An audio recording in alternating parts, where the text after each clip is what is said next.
level. Oh my God. Hi. So wait, Hello. Are you American? No, I'm Irish. You're Irish. Oh my Yes, I'm God. actually Because not you have no American at all. accent, but you live in Singapore. Yeah. You were born in Ireland? I was born in Singapore. Oh. So I went to an international school here and then I went to college in the States. So picked up the American accent along the way. Oh my God. Amazing. Mm-hmm. All right. Yeah. I see you're wearing a Taylor shirt. I'm wearing a Taylor shirt. I had to. Of course. Has to be done. It has to be for done. Today's session. Mm-hmm. Class is now in session. Oh my God. Do you prefer to be called Zach or Zachary? Either. Not fussy. Okay. Okay, guys, I'm sitting here with Zach, who is the Swiftologist, who I refer to as the most amazing human who like can dissect pop culture to a T. Like I trust your take on giving real talk about the loves and the critiques of Taylor, because obviously we're both Swifties. We love her, and you know, but as human beings, we're flawed. And so I love your takes on it's very candid of this is what you're going to get into with this album, and this is the expectation of this album. And so I've really come to trust your takes on Sabrina Carpenter, on, you know, everyone else, Olivia Rodrigo. Rodrigo. So, Yep. and just the Gen Z take of pop culture, because I think it is so important, because it does inform how we view things, what we listen to. Like music informs our entire culture, you know, and how we look at things and how we move through things. So how did you become the Swiftologist? Well, I'd say it probably started by being the Avrolologist. When I was younger, I was like so into Avril Lavigne when I was very, very young. Like it was my first concert when I was 8 years old. And I just remember I went to that concert and it changed everything for me. Like it was like the pomp and the circumstance of it all. And Avril Lavigne wouldn't even have been at that time like a pop star per se, but she was blonde and she was from America and we were in Singapore.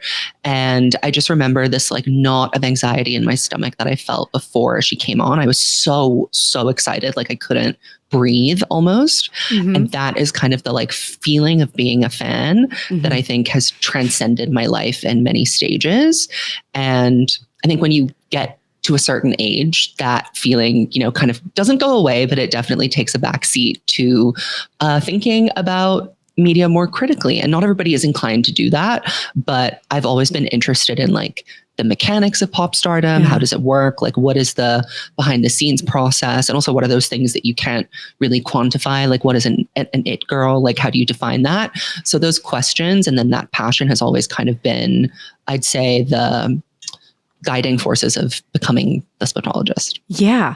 You know, what's really interesting is this podcast is breaking down greatness, and it's the same idea, like of what you're doing, of like what makes somebody an it girl, what, you know, why is this music so important to our culture? How has this shaped our world entirely? And so I think that's like how I found you, because I'm always interested in kind of accessing the divine and greatness and what does that actually mean? And so one of my best friends in the whole world, she lives on Taylor Swift's record label, Monty. What's his name? Monty, who owns the Monty Littman? Yes. Yes. And so one of those days I got to meet him and, you know, get a tour of his house and a lot of Taylor Swift stuff. And he's, you know, it's a huge place in Bedford and it's amazing. And it's like a compound and there's several properties. And, but he was like, first and foremost, Taylor Swift is a business person. Like she is mastered. And then she just happens to be one of our great artists of our time. You know, that he's like, she is a mastermind person first. And And for sure. And so that was kind of interesting that, he's just like, he's like kind of treats her like a colleague, not like she's kind of, that even though she signed to Big Machine record label, like he was like, you can own all your records. It's, you get to own all the rights. And he was like, great. It was really interesting to find that was his take too, that she's a businesswoman first. So walk me on the journey of you became also a reporter, right? And then it kind of switched over into the Swiftologist, which you have a huge channel, you have a huge following. Like everyone wants to know your take because you don't even mince your words. I don't even know how you have these long-winded and they're not even rants. They're amazing, but I trust you. Like I literally trust your takes on things because they're very well formulated. They're very well thought out. They're very articulate. And you've put so much thought into every single thing that you do, from her wardrobe to her albums, that it's like her music videos to, the songs that informed, that are the best of the best off the album of Tortured Poets. We go through, oh my God, it is, iconic to Please Be Dead or whatever like my categories. Yeah. Walk me through. Return to Sender. Yes, Return to Sender. It's iconic. It's your relationship with the world is amazing. So walk me through how you went from an Avril-ologist to, and honestly, like I was a huge fan of Avril too. She definitely informed my life. So how was the transition from reporter to this to where you are now to being very successful? And this is like what you do. It's kind of like a long and winding path, which I think is what a lot of people take when they are looking for something that they love to do. And I think it probably, like when I was a kid, my parents are Irish, obviously. So like oral traditions, storytelling are like big parts of being Irish. And my parents are extremely like charismatic, entertaining, funny people. And they loved to socialize. Like we were always having these big parties at my house when I was very young. And they had like a very cool expat Singapore, Hong Kong vibe. So I was very much like immersed, and also I'm an only child. So I was very much immersed in like a grown-ups environment from a young age. And I just loved listening to my parents talk and tell stories and argue. They would argue about like intellectually about what was going on in the world. I love that. So they would have these kind of like big discussions. And then my dad's side of the family is quite erudite, I would say. My grandfather was a very exacting man, dean of medicine at Trinity College in Dublin. He was very particular about everybody being informed on the world. And like coming to a dinner table in that house was like, you better have something to say. This tracks. Or this be quiet. Informs who you are and how I've like come to love your channel. This makes so much sense. And it was like, if you want to have an argument, you better be ready to have an argument. So that was kind of the training that I got, I suppose, as a kid. That's amazing. And then I guess that kind of like traveled over into school, just because like in Singapore, it's like a very cosmopolitan and also like cultural melting pot, especially the international schools. Like people are coming and going a lot. Your friends are from everywhere. So you're really meeting and like mixing and mingling with a lot of different cultures. So I did a lot of like philosophy and a little bit of theater, which I hated. I hate acting, but I like presenting. Like I like speaking in public, but I don't like pretending to be someone else. So interesting. That was a challenge for me to figure out what I liked about theater and what I didn't like about it. Why don't you like it? I just don't like pretending to be something else. We had to do this thing called like buto. It's like a Japanese theater practice, which is where you have to like make these really ugly faces and walk really slowly with like dramatic music playing. And I just couldn't take it seriously. I kept laughing, and all the other theater kids were like very like seriously into it. And that's just not my vibe. I like to clown. So I was kind of like making fun of myself and everyone else doing it, but that didn't go down very well. So I quickly learned that theater requires a lot of like taking yourself very seriously. And yes and no. I found that hard to do. I feel, well, you know what? Because I find myself doing a lot of comedy as well. So I tried to be like a serious actor, and I've done lots of serious roles, but I really was like, stay in your lane, kid. You know, just like pick what you're best at. Yeah. So comedy. That makes sense. Yeah. Yeah. Okay. So you were deciding, okay, this isn't quite my lane, but I love being myself, and I can, you can, probably, like, of course you can give good speeches and speak in front of people. So how did that evolve into where you are now? So I was doing kind of like philosophy in high school, and I really liked that. That was like English literature and philosophy were like my two subjects that I really, really loved. And I was kind of like, well, how can I pursue that? So I found Sarah Lawrence College, which is in New York. I found that and really loved their curriculum because it's kind of based on the Oxford tutorial system, where it's a lot about like sitting at a round table and arguing and like discussing texts, dissecting them. I was like, that sounds like something I would like. So I applied there, got in, went there. And then I'd say it took me until like my second year to really get into creative writing. So I got randomly put into a creative nonfiction writing class. And then it was like everything clicked for me. I was like, oh, okay, this is what I was born to do. This is really what I want to do. So I focused really hard on becoming as well-read and like as good a writer as I could be. And obviously, I'm not the best writer in the world, but the goal was really like to immerse myself in an academic environment that supported that. Sure. So then after that, I went back to Singapore and became a journalist, which was a very difficult job to do in Singapore. It's a bit of a... Are there a lot of rules? I don't want to use the word authoritarian, but yeah, you have to be careful because I'm still here. Sure. Hey, nothing to see here. There are mechanisms of censorship that are really scary as a foreigner writing about Singapore. Yeah, that makes sense. You're like, I don't want to touch it. We're good. No. Yeah. And I found so much fulfillment and joy in doing that job because in a place where censorship is really prevalent, journalism feels even more essential. Yeah. So really it's about like trying to navigate the boundaries of what you can and can't say. And eventually I just kind of had enough of that because it became apparent to me that you were hitting a wall.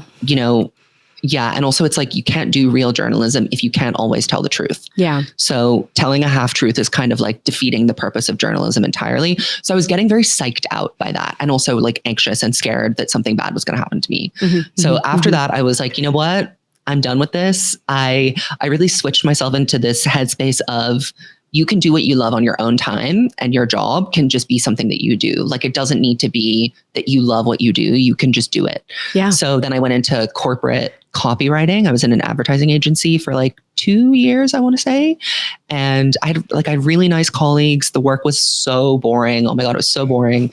But it allowed me to like work remotely. And I was working from India and Japan and Korea and the UK and America. Like, it was super flexible in that way. So that really gave me the space that's when I really started making videos. When I had the job where I was like really, like not very intellectually engaged. I was like, I want to do something in my spare time that feels creatively fulfilling. And obviously I have been writing. I have a writing practice that I do all the time, but I was kind of thinking, people don't read anymore. So how can I get people to read my writing without them having to read? And then YouTube or podcasting was kind of the idea. That's amazing. Okay. So then it kind of, I guess how I kind of interpret it was Almost Famous a bit. Like, you were kind of very young, like the reporter of kind of going to bands. Like, you actually met Taylor Swift and you were invited to her home. I skipped over that part of the story. So when I was younger, I kind of like talked my way into an entertainment editor role at a local publication, which was deranged that they hired me. It's and kind of deranged amazing that I did it, but it was a cool moment. So after school, I would like go to press conferences and go to concerts and go to like movie premieres and interview people and do stuff. And I feel like that's the kind of thing you can only do when you're a teenager. Yeah. I really just had no shame, basically. Like, I really didn't feel like I was the young person that shouldn't be there in the room. And I'm sure many people thought that, but it never occurred to me when I was there. I was like, I deserve to be here. I have a right to be here. I'm going to ask my questions. I'm going to get my story. I'm going to take my pictures. And that was a good exercise. And like, if you want something, ask.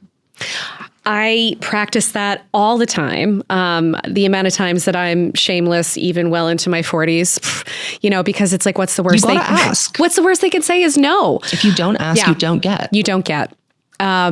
Oh my God. So, I mean, that's it reminds me of a Taylor Swift song that it's like, how could I know so much, at 18 and nothing at 22, Oh yeah. Big realizations. Yeah. The big realizations where it's like, I feel like when I resonate with that so much, because when I was 18, even though my higher self had known so many truths, and then I had to go on the journey to fully embody those truths. So I knew it. My higher self is like, hey, don't do that. Don't make that decision. Don't be in that relationship. And I'm but you had to go through it anyway. Okay. So now, you are working for this company, and then how did you started making videos, and then I'm sure they just started going viral because is that how it organically happened when you were doing videos about Taylor Swift? I think so. My first video was the folklore reaction video, and that was not even filmed with the intention of like starting something. It was just that Taylor was doing something she had never done before, which was surprise releasing an album. And I really wanted to. I used to take notes and write little essays after every album came out. And this time I was like, this is such an event. I want to like film my response to it so that I can have it forever. Like, it wasn't really about putting it up. It was just kind of like, and I saw people on YouTube were doing it. Yeah. And I was like, just for posterity, I love this idea. Yeah. So I filmed it. I put it up. It didn't go like viral, but people watched. I think because I've also been like a known person in Swiftie spaces for a while. So I'm familiar to people regardless. And after that, I was like, well, I'll make another video. Evermore came out. I was like, well, it was okay, so I'll just do this again. It was so good. And then it was like, we have this whole new catalog of songs that are kind of unlike anything she's ever done before, but also very traditionally Taylor Swift. And the writing about the records I found was lacking a contextual knowledge of like what had come before it. And I wanted to offer a space for fans who were like really plugged in and tuned in to enjoy and participate in conversations that went beyond like Taylor Swift just released this new album, end of story. Yeah. What was really interesting is you talk a lot about the folklore, like, and the lore of Taylor Swift. So it's like if you follow along with her life and how she leaves Easter eggs and how this relationship, so she can't always come out and say, oh, it was this guy and he did this. But as we found out with the heirloom turkey, as you call him, when we found out with Midnights, her Midnight album, that we started to be like, oh, so there were some more cracks. And so, I think a lot of people were like, this doesn't quite make sense. And then when You're Losing Me came out immediately, I was like, oh man. Yeah. Like that clicking. Felt pretty indicative of, I think, where she was at. And then, Bejeweled in hindsight makes so much more sense, because I think before I was like, wait, are you not feeling fabulous? Like, I was like, what's happening? And of course she likes being out there and not, locked away under lock and key in a castle. I can still make the whole place shimmer. Yeah, actually, I know Midnights wasn't one of your favorites, but I really loved it. And I think like intuitively there were cracks that were showing. I loved Maroon, and now it all makes sense. I think the last night. It's one of her most interesting records because it like is breathing, like it exists and it keeps. It's not that the album keeps changing; it's that we keep getting more information that makes it more interesting. And we did like a revisiting Midnights video recently, and a lot of the comments I got were, finally you're coming around on how great Midnights is. And to that I say, well, it's interesting in hindsight and we have more information for it. But when you look at it as a standalone body of work and you look at the writing and you look at the production, I maintain that it is not one of her greatest albums, but it is one of her most interesting albums. Oh, for sure. What was really interesting is I think on the last night she played Maroon. What did she played it with one of the Maddie Healy songs that now I'm the Tortured Poets Department.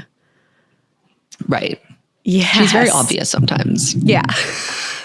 And now it makes sense because I was like, everyone thought I was like, no, it's Harry Styles. No, it's Yeah. Maroon is a clear Maddie Healy song. Yeah. Because who has he clearly had a roommate, the incense and the records, and it just felt like we're missing each other, the rust that between the telephone poles and oh my God. Okay. So walk me through how, when the Swiftologist, how did this completely come about and how did this kind of take off for you? And then where now you guys are touring.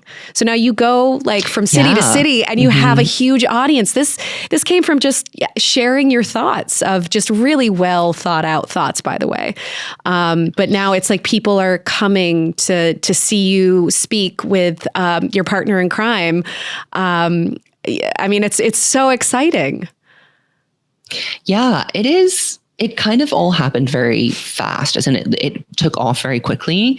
But I think with YouTube and with like video content creation in general, you kind of have to treat it like it's your full-time job long before it actually is. And what I've noticed about just being successful with internet stuff is that you have to be consistent and timely. Those are like the two most important things. Like it actually goes beyond whether the content is good or not. That's kind of secondary. Oh my God. Draw is teach me your ways. The content is thoughtful. Yeah.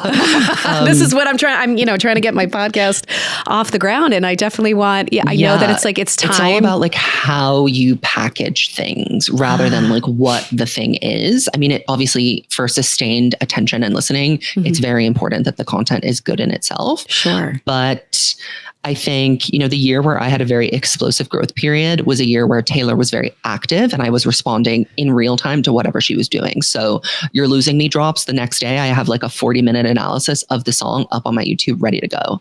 Or even, within the same day, like when Demois came out and there was that whole thing with Taylor and Tree Pain. Yeah, fuck Demois. Yeah. I very quickly made a response video to that. The reaction videos get a lot of traction too because people are just talking about it generally. Yeah. So I think it was a combination of, really late nights, a lot of editing and filming at random times and pretending to work at my day job when I was in fact filming or editing. A lot of that in order to get the audience on board. And then I think in terms of like making an audience love you, I've also realized that you don't need to have the biggest audience in the world to one, make a career out of it, or two, achieve everything that you want to achieve creatively. Because my goal really is not to have like 1 million subscribers. That's not really my journey, I suppose. Sure. Because like the more followers you have, the more pressure there is to keep a very high viewership. And I like to take detours into things that like creatively fulfill me, maybe videos every now and again that don't do well, but like do something for me as a creator. Totally. Yeah. And having an audience that is really tuned into how you think is key for being able to have the space to do that. So I'm very like engaged with my audience. I talk to them every day. I'm in the comments. I know what they want. I'm giving them what they want. And the other thing as well about content creators that I think people don't realize is that you're not making content for you. Like what you think is interesting is kind of immaterial. You have to look at what your audience wants and what they're asking for and provide that to them. So it's great if what you love and what they're interested in aligns. But if it doesn't, then if you want to be successful, you really have to go more with the audience rather than you.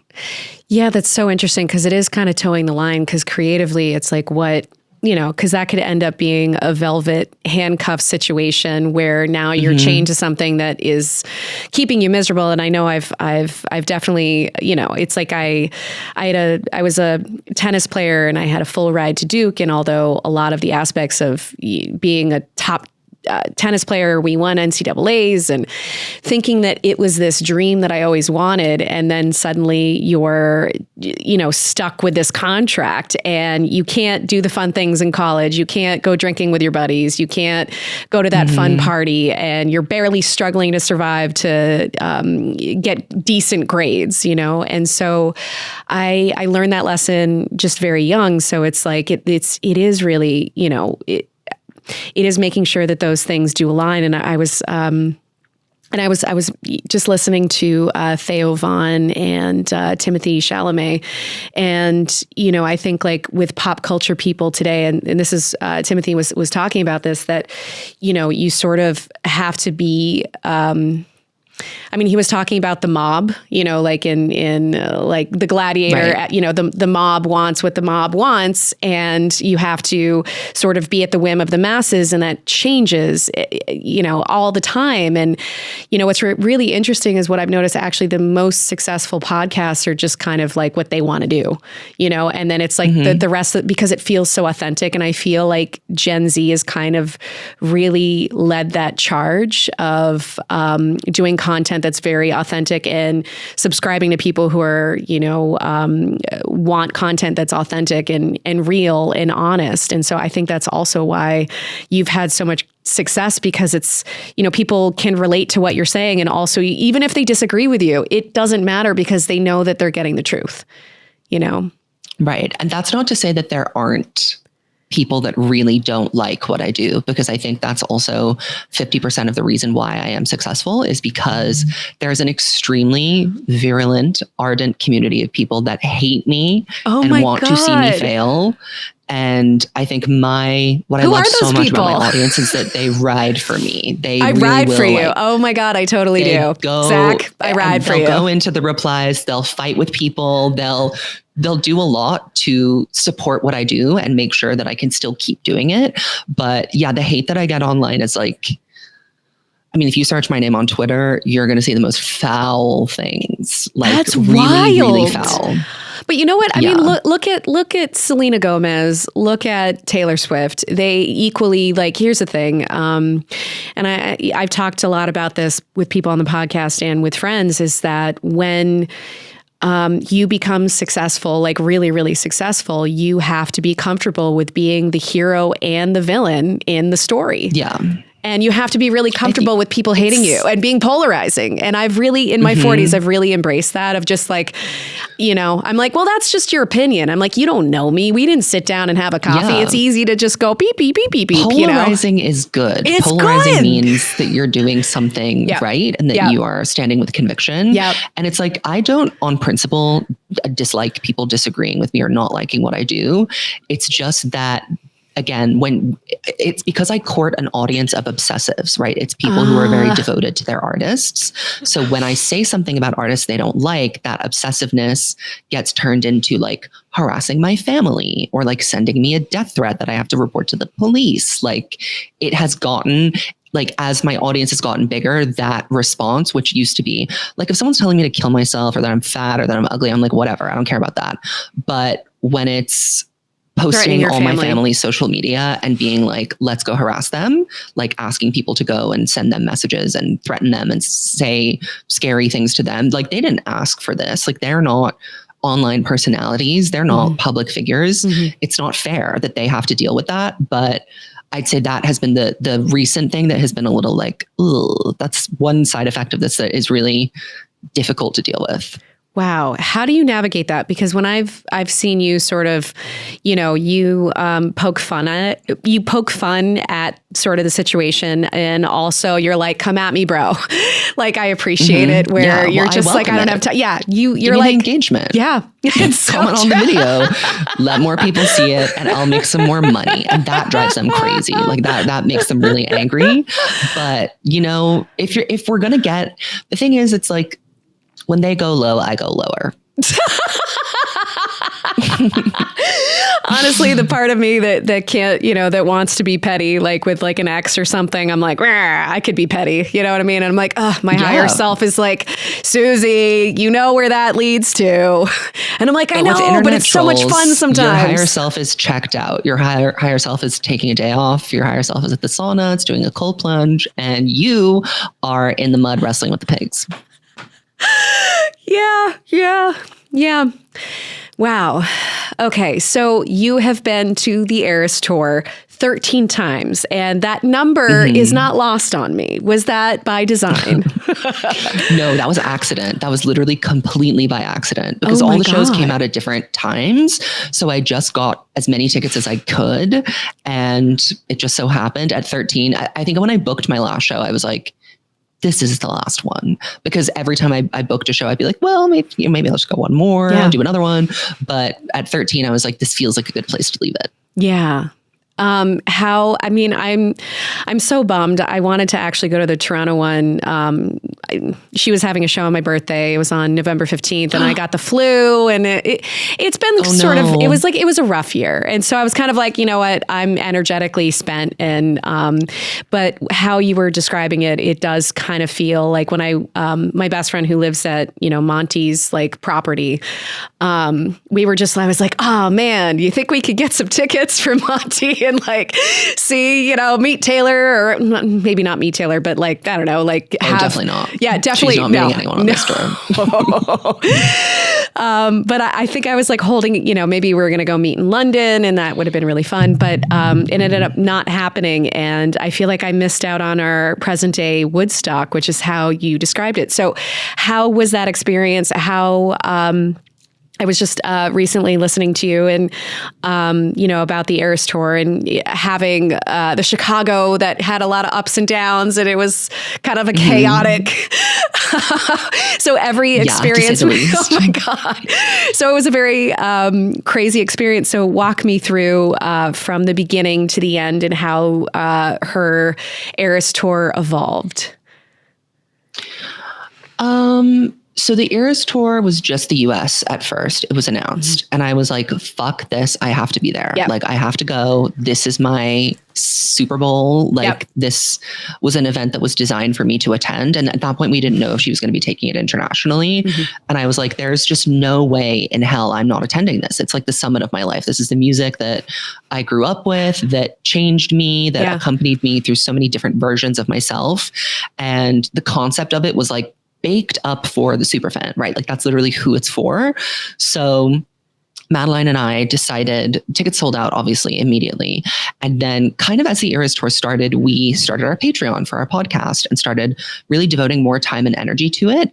And I think we had started to see at that point that this was a career potential, and it wasn't quite there yet at the time that we wanted to go to the Eras Tour. So we took all of our Patreon money for like 1 month. And we were like, let's get tickets and go to the Eras Tour, because we should go, we should make content. We should take this chance to also enjoy each other's company. Like Madeline and I very rarely get to meet up, but we've been friends for so long.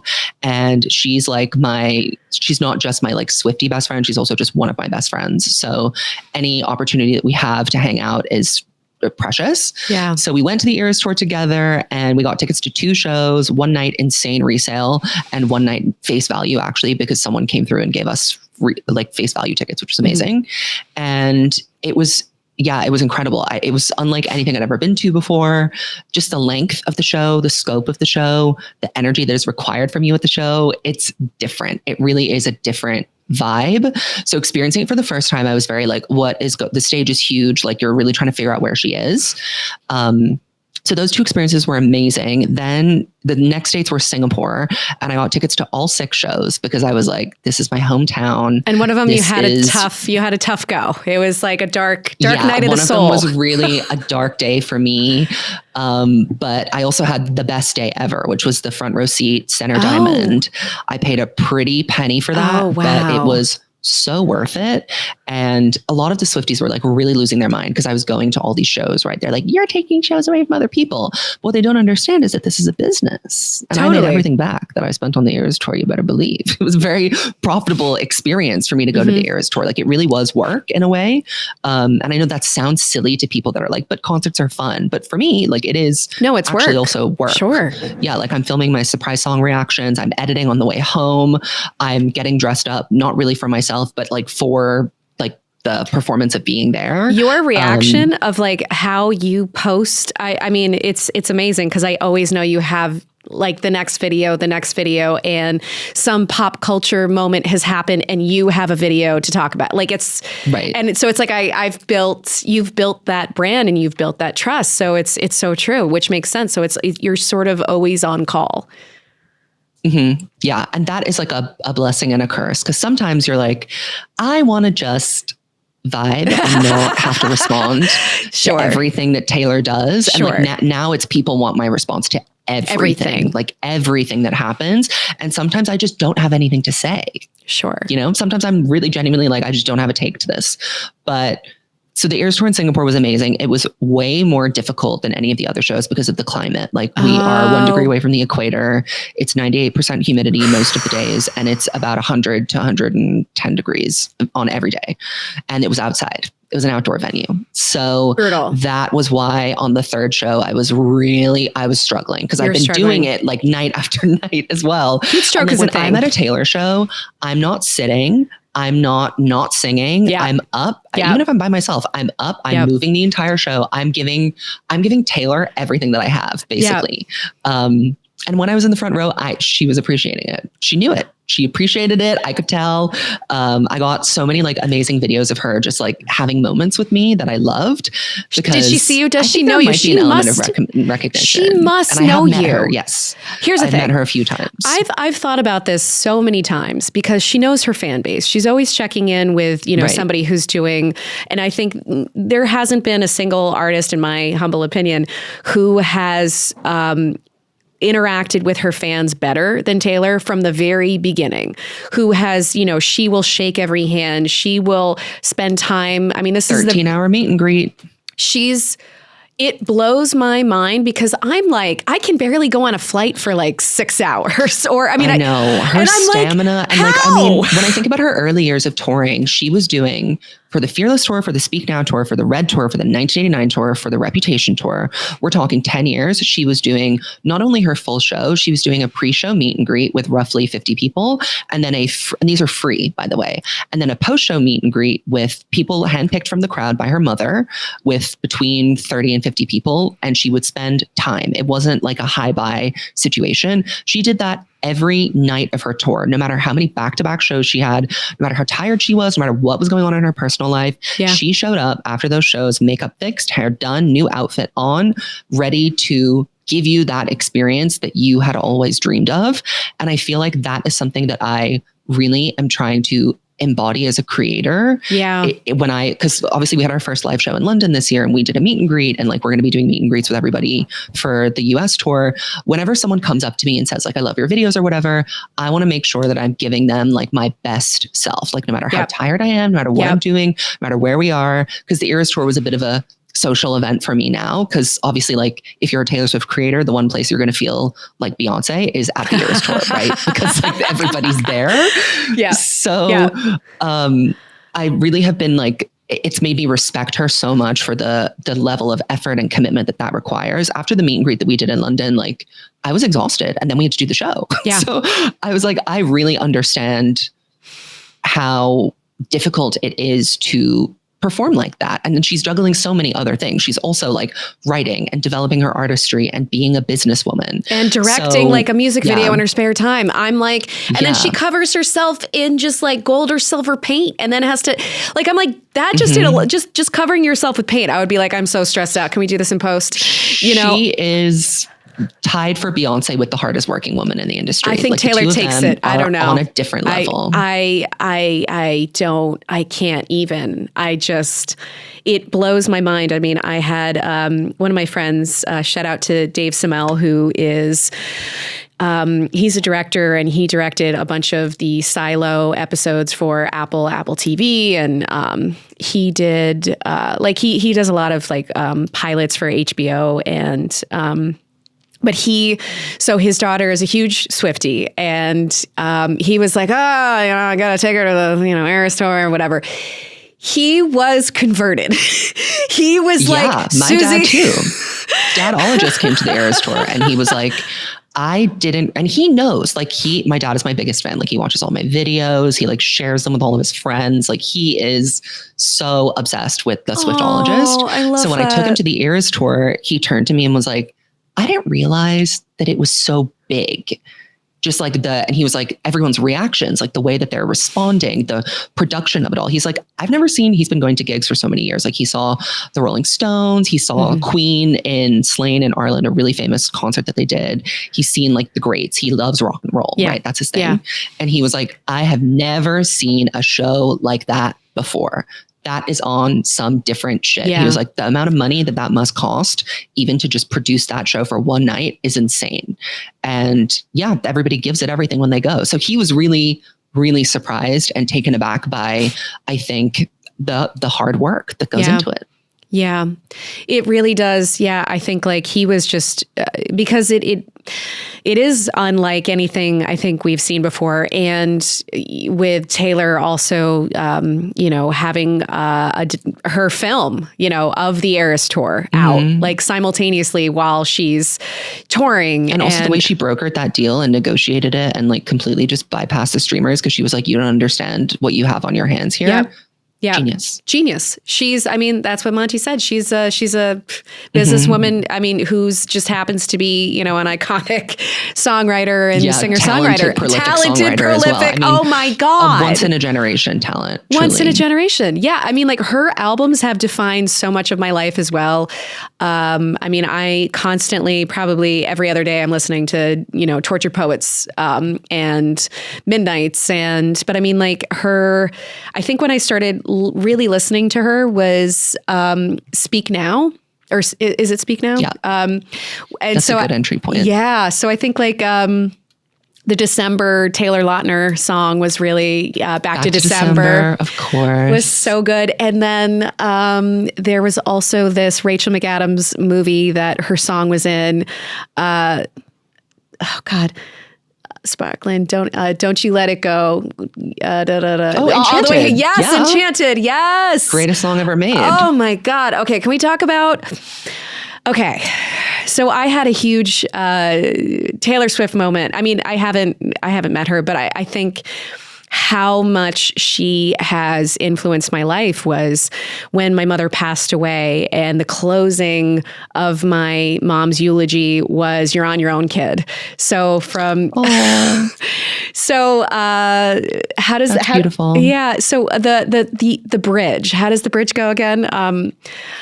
I gave my blood, sweat, and tears for this. I hosted parties and starved my body. Like I'd be saved by a perfect kiss. The jokes weren't funny. I took the money.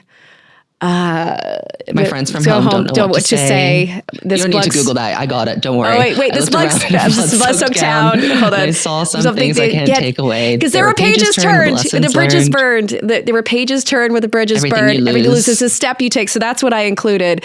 Everything you lose is a step you take. So take the moment and taste it.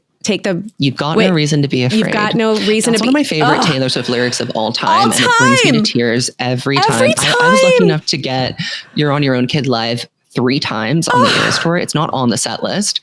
And each time I sobbed. And like she did 15 and You're on Your Own, Kid together. And that really was like the summit of my entire life. Like those 2 songs were so important to me at different stages in my life. Like when I was 15, I really needed 15, the song. I really needed to hear that. And it was there for me. And when I was, in my mid 20s, having that like quarter life crisis and quitting my journalism job and going into something that I really didn't like, but I knew I had to do, I was like, you've got no reason to be afraid. Yeah. Just do it. Yeah. That when my mom passed away, that song spoke to me. And my mom was a Swiftie. So shout out to my mom.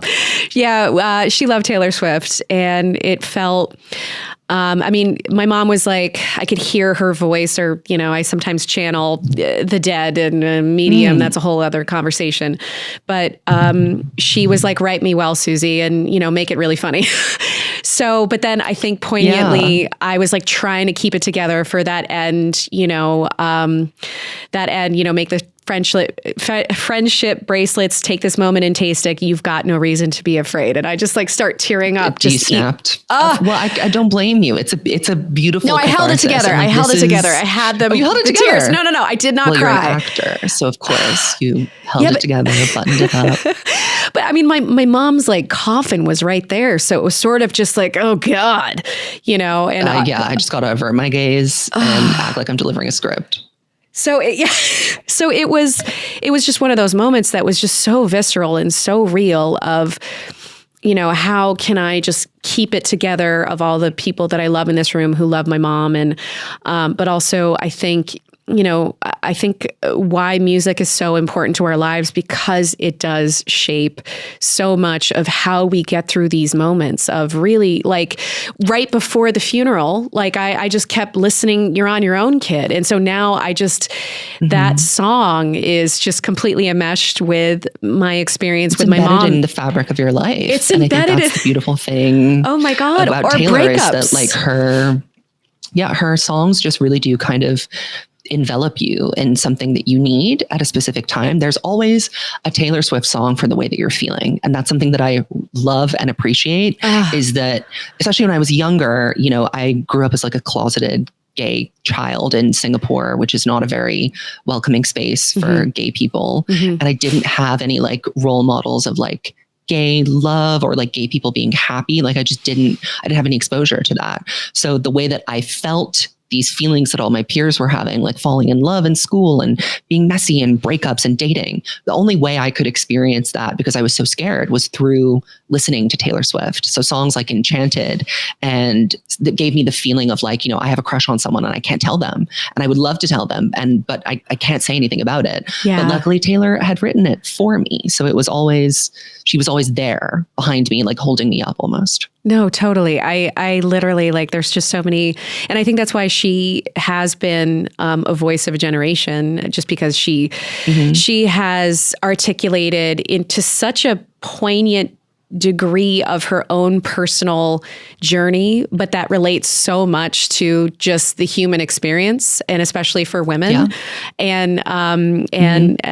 Or I want to say the feminine energy. Let's just say the feminine energy, right? No, but also say specifically for women. It's true. Taylor Swift her whole project is a very feminist project. Yeah. And it's very much about like being a woman and speaking your truth and not letting anyone derail you from saying that or argue with the particulars of it. Yeah.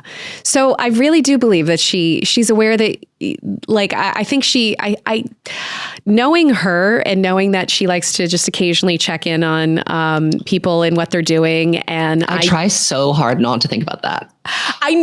She's watched your videos. She's like, I can almost guarantee it. Now that she's going to have some downtime, she wants to see how, like, the reason why she's such a great in Dublin. We had a moment where she looked directly at me and like and widened her eyes, and I have it on video.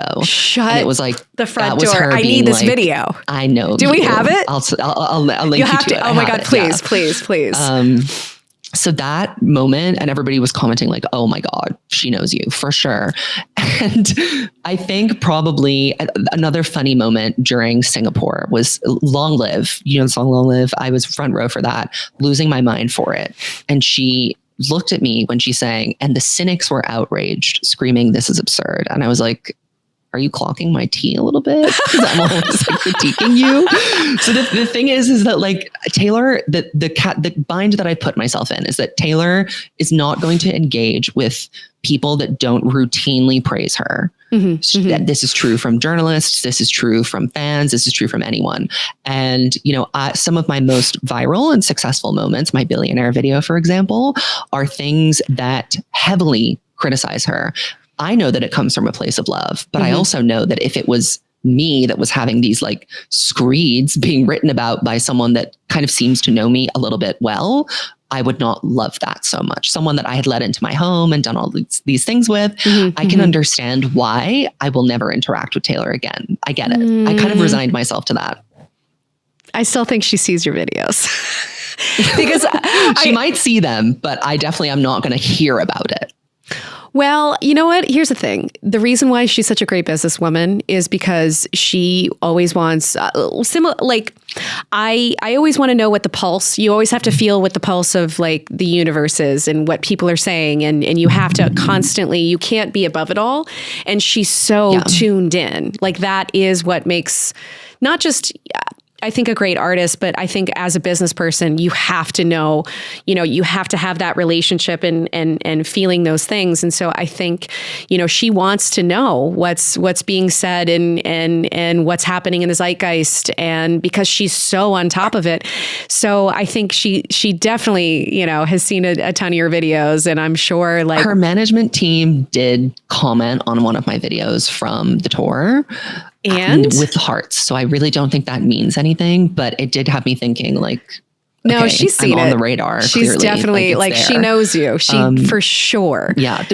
The dream would like, I want to have one interview with her. Like I want to do a discussion. I want to pick a record and just ask her questions that people have not ever asked her about, songs that I know better than anyone else. You know, what would be those I really questions? want to get her, sit her down. Well, it'll be Red. I want to talk to her about Red. I want to talk about the process. I want to talk about how it started, like what songs came first. I want to talk about the sequencing of the record. I want to talk about the process of re-recording it. Like that would be my dream, would be to just, I don't want to talk to her about her relationships. I don't want to talk to her about being a millionaire. No, we want to talk about the art. We want to talk about the art. Music, 100%. Oh my God, the music that has shaped our world. Exactly. So if you're listening, Taylor, I would give very softball questions. There would be nothing invasive, but it would be heavy and deep on the art. Yeah. So, oh my God, I love that. And I know you really, I mean, all too well. It's iconic. It's iconic. And then you were just recently talking about Greatest this song ever made. It's so good. It's so, oh my God. And so also the movie that she revisited. So that when I listen to the manuscript now, it's like, it all makes sense. It was all because of this. So it's sort of this alchemical thing that she's able to do. And I very much do the same. She's done it on an extremely way grander scale, and she's been doing this since she was a kid.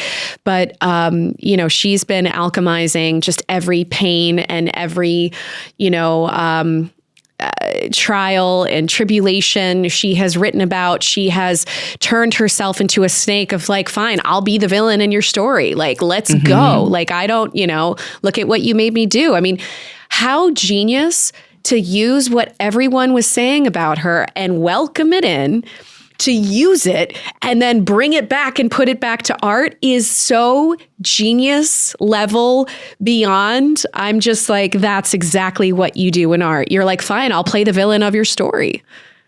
She's playing chess and everyone else is playing checkers. she's playing 4D chess, 5D chess. Okay. So now, is this a full-time job? Has this become... oh, absolutely. Yeah. Oh my God. And so are you constantly traveling? Is this become, and what has been the process like of, you know, having it just be, you know, when you're like, hey, this is something I'm really passionate about, turning into, oh my God, I'm doing really well and this is paying my bills. And now it's like become this whole other thing. Right. So I would say I probably could have gone full time with it sooner than I did, but just for logistical reasons in Singapore, like with like getting to stay with a work pass, all of that stuff, it took a while for me to iron out the details so I could make that possible. I think I went full time in September, or August or September, one of those months. But yeah, I mean, I didn't realize how much my job was holding me back. As in, I thought that I was doing everything. Like, I didn't think there would be much of a change from when I would stop being full-time doing this job, because I really was giving it like 40% of my energy. But to have 100 to put towards this has like really been transformative.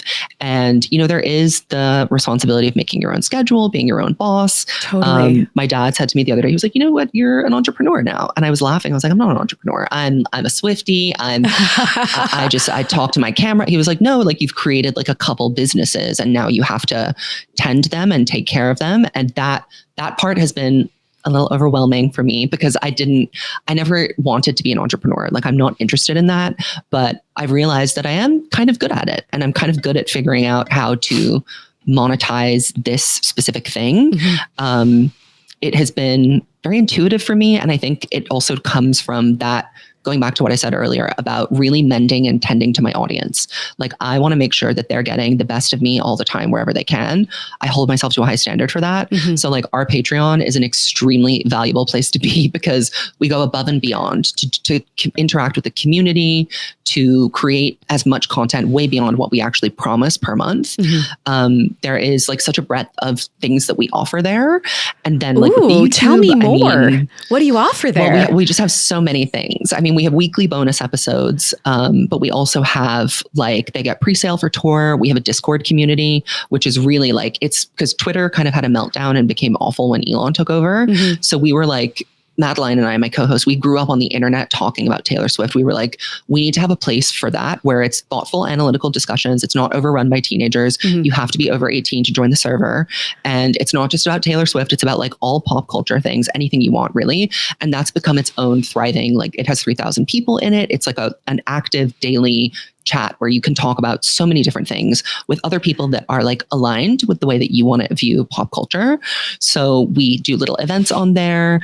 We do like Q&As. We answer questions that we wouldn't answer in public, like behind the paywall, obviously. Right. And we're always giving extra little rants. Like if I went to see Dua Lipa, so I put up like a 30-minute review of that concert.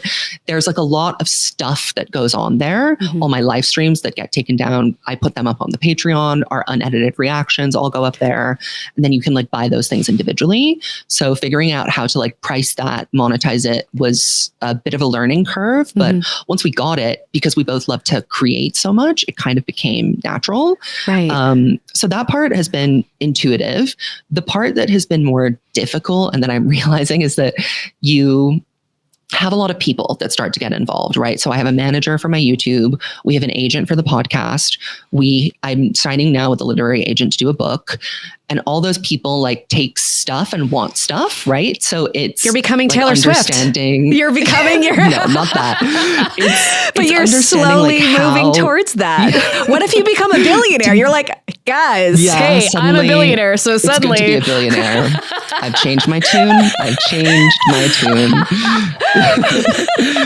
So the tour and then also like live events is a completely different thing from being a content creator.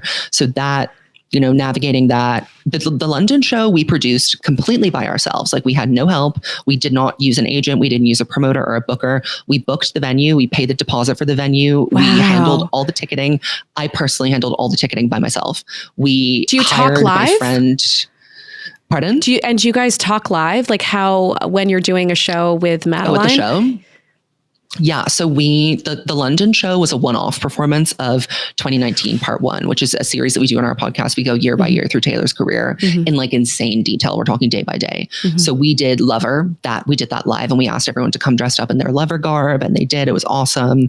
So now we have to figure out how to write the show for the States because that is too much work to replicate that for 10 shows. We need to figure out a way to make that. We also want to have more audience participation. It was really like a first pancake to see how it would go. So we got some lessons from that. What we did like, what we didn't like. We're figuring out how to do that. So yeah, in terms of it being able to put my full attention towards it, my opportunities have expanded like tenfold just by giving it all my energy.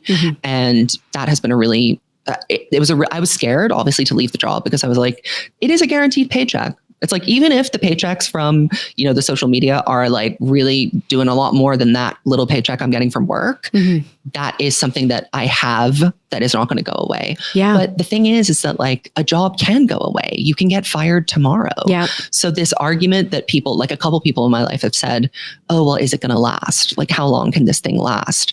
And I'm kind of like, well, we're going back to the higher self. I know that this is my thing. And I know that this is my career. Yeah. And I'm not really worried about it going away. And I think also people that hear, oh, Taylor Swift, blah, blah, blah. Like, what if she just stops making music? Or what if everyone hates her? First of all, that would never happen. But people will be like, what would happen to you? And I made a very intentional, I had that thought about 2 years ago when I started it. I was like, okay, I love Taylor. I love talking about Taylor, but it can't just be Taylor. Yeah. It can't just be that because I just don't want to hitch my wagon to that. So slowly I've expanded. And I would say now that my audience is just as interested in what I have to say outside of the Taylor realm. But that was a very careful, slow expansion. It started with like Taylor related subjects. And then now I can just make a video about anything, basically. Yeah. I mean, I look to you sort of for the voice of dissecting pop culture and why things, why this video is iconic and why this, thing fell flat because, I am a storyteller and I'm always curious about what people are saying about what's the latest thing, like, because pop culture isn't just, just pop artists and have songs. It's so much more. It informs. It's so much more than that. It's a mirror for society. It is literally, when I was in college, I mean, we were talking about like, Shakespeare way back in the day, and comedians and musicians, they mirror back society, essentially like if, for sure. The court jester in, The King, they'll go in front and be like, hey, you murdered a bunch of people. Oh my God, but the just jokes don't listen to me. And so it's sort of, it's so important to have those mirrors, so then we can kind of change what we don't like, or if we're like, wow, that, this is great. And then we'll, so it's always like, I think pop culture is always adjusting. And so that's why I think it's so important to understand the world that you're living in, and because pop culture and these pop artists like shape so much of our life. Like every time, you hear at a wedding, or you hear this song at, in the car, on, in the Uber or wherever, it's just, you see it on billboards. And so it's like, it literally has this momentum of shaping the world that we live in. And I think you articulate it so well. I know you have to run, but I want to just talk real quickly about I gave you 15 minutes if you want 15 minutes. Oh my God, I want as much time as you could give, because I feel like, I'm so excited to be talking to you. But so when you first met Taylor Swift, when you were invited, how did that happen? How did they find you? Because like I said, right. Taylor is on the pulse. She understands her audience better than anybody, and she knows her super fans, and she knows the people that absolutely love her. So I've met her 3 times. So the first time I met her, I was like unknown to her, probably. Like it was 2014. It was on the Red Tour. So really before even, Shake It Off had come out, and she really became like the pop star. She was obviously doing really well at this point, but it hadn't quite, the secret sessions hadn't happened yet. So I was working with a fan club, I think, and the promoter of the concert reached out and offered us one meet and greet ticket for the group. There were 4 of us. And the person who owned the group was like, I'm going to bow out of this and let the 3 of you decide. Like, you guys each write me a message and I'll decide like who deserves it most. So I wrote the most insane message. I basically was like, I'm going to kill myself if I don't meet Taylor. So you better give me this meet and greet or I will kill myself. And so they were like, okay, you can have the meet and greet. Insane psycho. So obviously I took it. And that was like, I was so nervous. It was like that Avril Lavigne's knot in my stomach feeling. I was so nervous. And so much was like, I don't know. I was also 17, which is when you feel everything all the time really intensely. And it was just this meeting her was what I had just only been fixated on and dreaming of for the last 5 years at that point of my life, which was all my like cognizance basically. So I had a lot riding on it. And when I met her, I just immediately like burst into tears, and I left this, she hugged me really tight, and I left this like snot stain on her dress. And I was like, I'm so sorry. And she was like, it's okay. I didn't even like this dress anyway. And she was so sweet. And where was this? She listened to everything that I had to say in Singapore. Oh, and was this this was at a hotel? Okay. At the concert. At the concert. It was like literally right before she went on. Wow. And she gave me a big hug. It was quick, but she gave me a big hug and she listened to what I had to say and she thanked me for coming. And do you remember what you said? I requested a song for her to sing. I want to keep that part to me because I've shared like everything about all my other scenarios. And I feel like the first time that I met her, I shared some stuff with her that I wouldn't want to share online anyway. So I just, it was really important for me to share stuff with her that is very strange and overwhelming to put on a stranger, but she's used to this, right? She's used to these outpourings of people's like deepest, darkest secrets. And she really held space for me in that moment and made me feel like, I hear you and I really appreciate that you're here. And she was so sweet to me. So I'll never forget that. And the second time I met her, I was in Dublin and I had gone to the London show of 1989 a couple days before. Wait, she played a song. Me in the crowd. Hold on. She did play a song. You asked. Okay, this is sorry. Yes, that was in Dublin. So in London, a couple days before, her mom approached me and was like, hi, I remember you because I'd met her in Singapore. After the meet and greet, her mom came up to me in the crowd and sat with me and was like, I remember you from Monday because there were 2 shows in Singapore.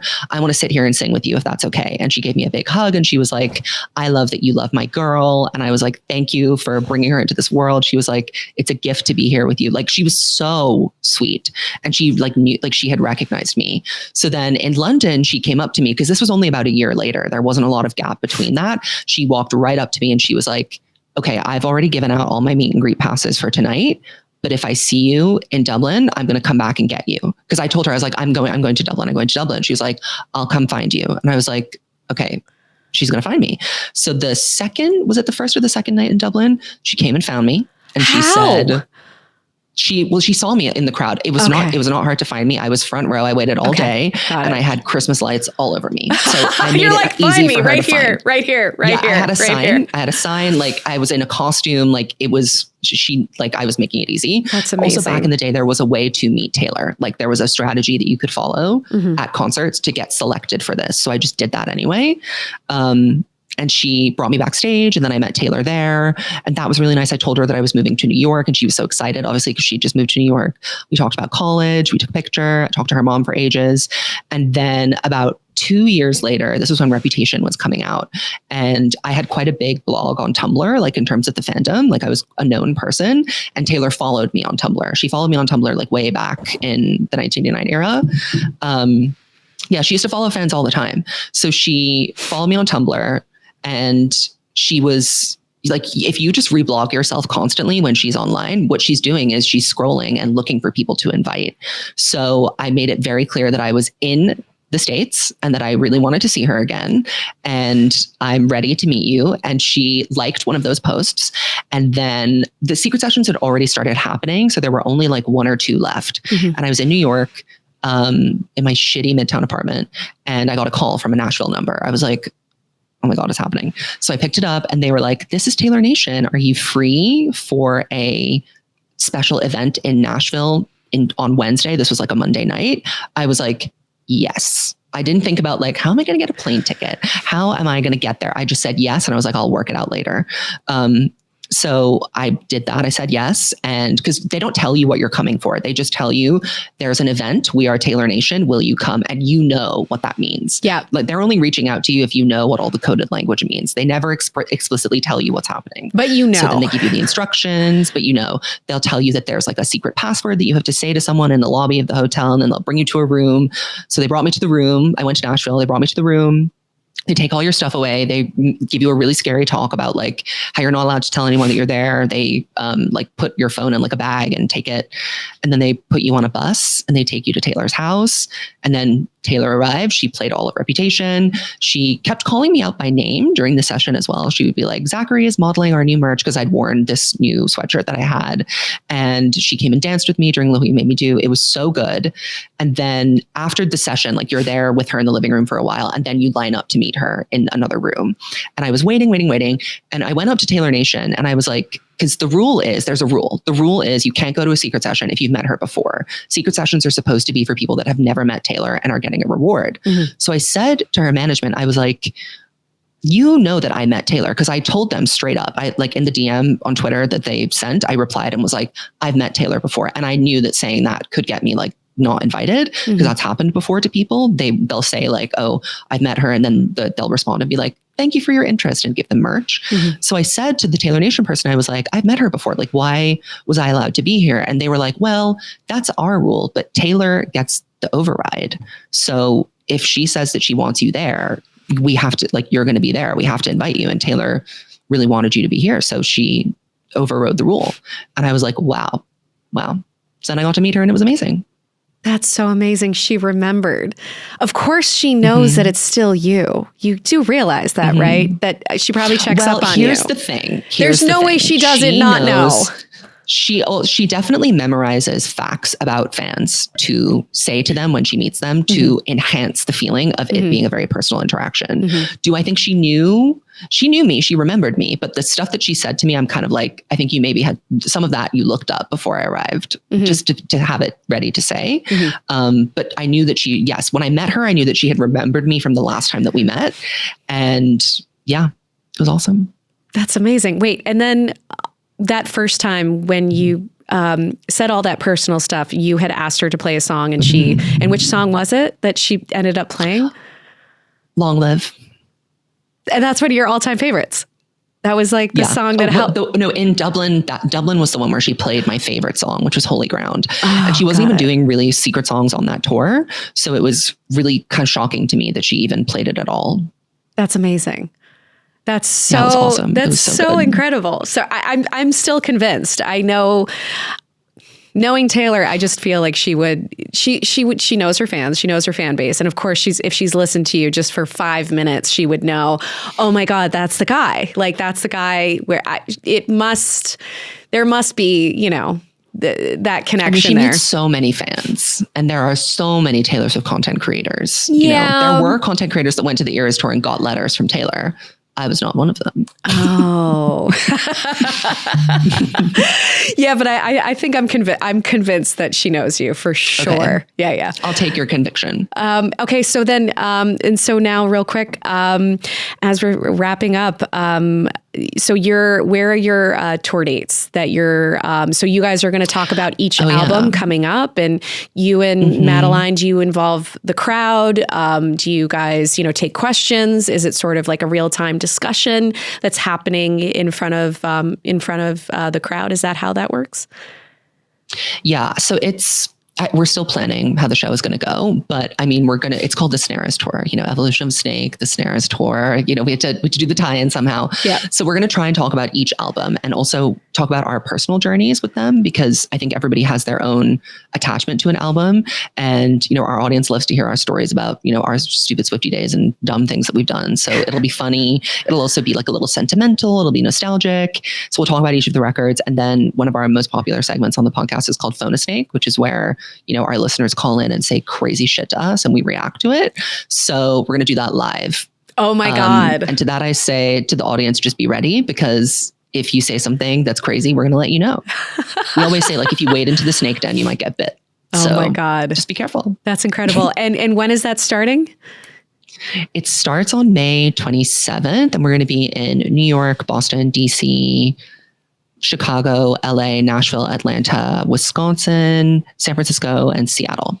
That's amazing. I'm so excited for you, Zach. Yeah, we're so excited. Come to our LA show. I would absolutely love to. Also, I live in New York, so I fly out here. Oh, you live in New York. Come to the New York show. Yeah, I'm definitely going to come to the New York show.